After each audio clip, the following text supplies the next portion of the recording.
Hi, ஒரு குட்டி விழா பார்க்கலாமா? நம்ம எவ்வளோ நல்லா சமைக்கிறோன்றத இந்த அடுப்படியை பார்த்தாலே தெரிஞ்சிரும்.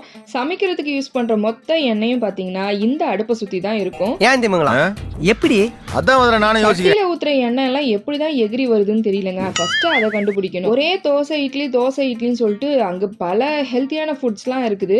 அதை கொஞ்ச நாளுமே ஸ்கிப் பண்ணிட்டேன். இப்போ மறுபடியும் ஸ்டார்ட் பண்ணியாச்சு. இன்னைக்கு காலையில பார்த்தீங்கன்னா கவுனி அரிசி பொங்கல் தான் செஞ்சிருந்தேன். மதியத்துக்கு நெத்திலி மீன் கொஞ்சமா இருந்தது. யூஸ்வலா செய்யற மீனான செய்யாமல் இந்த பலாப்பழத்துடைய விதையெல்லாம் போட்டு நெத்திலி மீன் தீச்சா தான் செஞ்சுருந்தேன். அந்த பலாசலோடைய விதைகள்லாம் போட்டு இந்த மீனை செஞ்சு பாருங்களேன், சூப்பராக இருக்கும். சாயங்காலம் ஒரு 6 மணி ஆயிட்டாலே போதுங்க, வயிறு பசிக்க ஆரம்பிச்சிருது.